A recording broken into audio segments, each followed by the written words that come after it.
Live on a TSL Online Wednesday call. Amazing stuff. Man, I love these calls because it's actually the oldest call that we've had.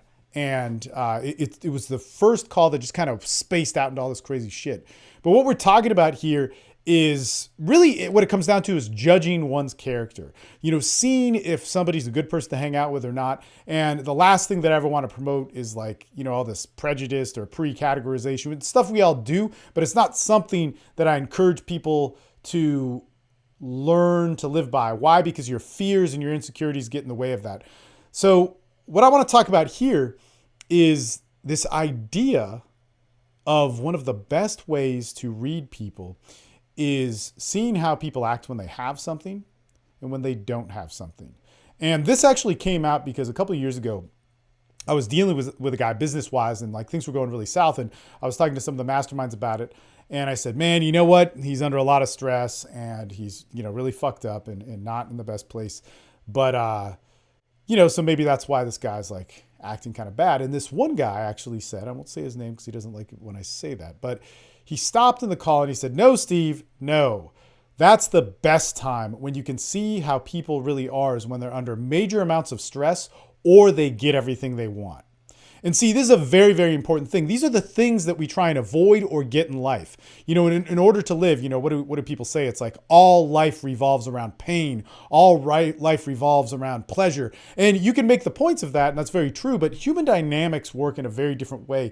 And what's so interesting is that whatever we get or whatever pain we avoid, we can still be happy or unhappy. That's a pretty amazing fucking phenomenon, yet none of us actually work for it. And think about this. And there have been times, I describe this all the time, especially like when I do rehab work. And this is very, very true. Multiple times in my life, I've held $20,000 of cash in my hands. I've had all the adoration that I wanted in the world. I've had limitless, whatever it was, like women, people liking me, a lot of yeses, a lot of things, which are all the things that we really strive for. And at the time in my life, all the things that I wanted, yet at the same time, I was unhappy.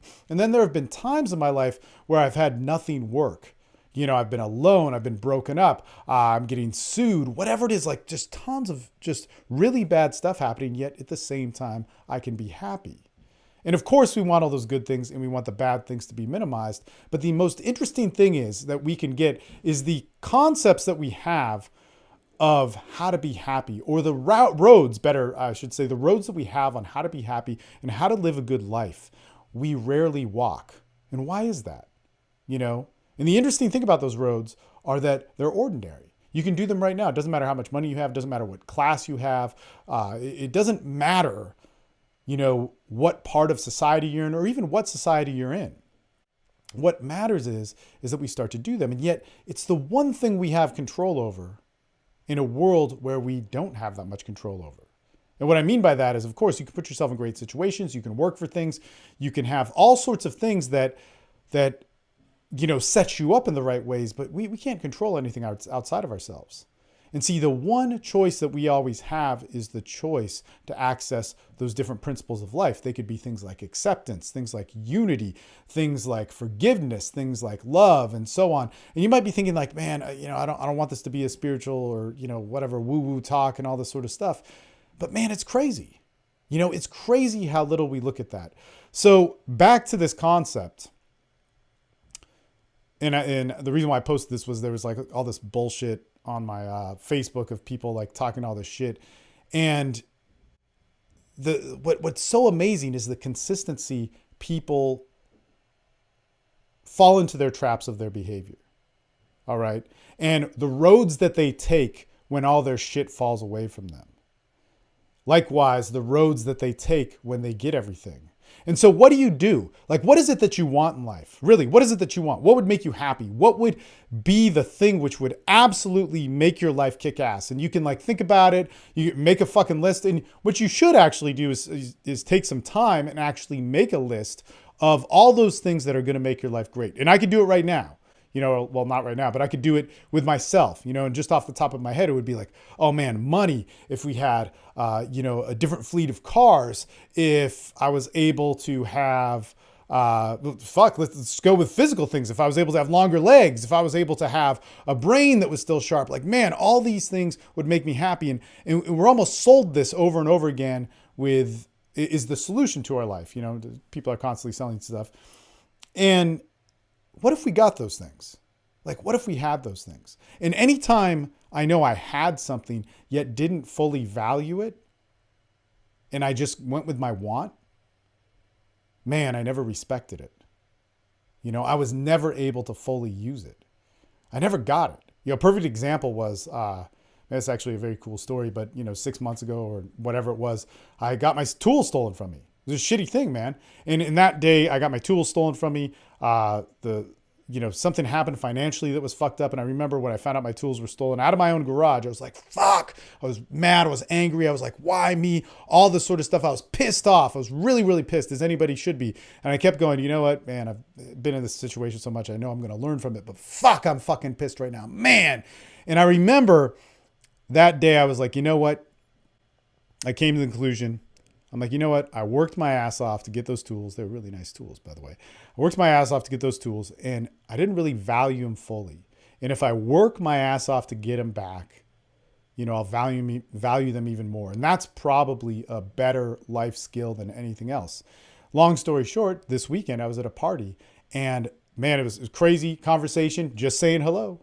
Just bringing up conversation, doing actually the TSL techniques and telling my story so I was asking a guy about tools, and he actually gave me a set of the same exact tools, but a model just above, like the newer version. And it was just such a cool thing because it was like, wow, man. Yeah, I really value that. I was saving up for it. It's like I got $800 worth of tools stolen from me, and I got $800 given to me. And, that's a big investment because I wanted to get something back. So that all being said, it's like, fuck, man. What was the drama in between that? What was the actual equated hardship that I had within that? Yet so many of us make that, the big deal. Basically, the drama within that was I was wronged by whoever took them. I was not able to build the same stuff, right? I have to borrow stuff to build it for, a 6 or whatever month period. And then I was able to get some. But we tend to make these fucking things, these massive deals in our lives, huge deals. Yet we don't see them as opportunities to learn principles to live by and truly better ourselves. And when we get something, man, people will celebrate. They'll get egotistical. They think they'll think that they're better than other people. And this shit comes out all the time. And when people lose something, they might freak out. They might think that, everything's going to shit. And I've been there, and this happens to me, right? This happens to me. I'm partially telling myself with it. But what we've got to realize from all of that, and this actually does happen to me now, is when I go through a shitty time, the first thing I do is I react to it, get mad, whatever, and, feel shame or feel whatever the situation calls for, right? I'll feel. But very quickly afterwards, it's like, you know what, man, I'm going to learn from this. I'm going to learn something, really good from it. And that's a beautiful, beautiful thing. More back on track to the original thing that started this is there was some bullshit happening on Facebook, and somebody actually because I said one of the best rules of character is how people handle getting things and how people handle losing things. And the guy who fucking burned me commented on that. No, the best rule of character is past behavior. I'm like, that's totally true. That is totally true. But dude, the best way to see something from somebody, in my opinion, is when they get everything that they'd want, how they act, because all the shit comes out. How they act, how they think that makes them better, how their ego gets inflated, how they react towards things, how they integrate other people in their life. Do they put them down? Do they bring them up? Whatever. Or when they lose all of that, and how that makes them flip out and shape their life or whatever.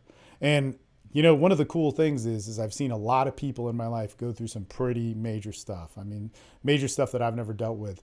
And one of the best things about my life is of those people who've gone through some major, major things, I've seen them act as sane as they could. Not harm other people, not lash out, not make it bigger than it was, but just do the thing that we all fear, which is to feel the reality of the situation. And sometimes that's pain, and that's deep pain. And man, what a beautiful thing to actually do and be able to do. That a lot of us don't allow that to happen, man.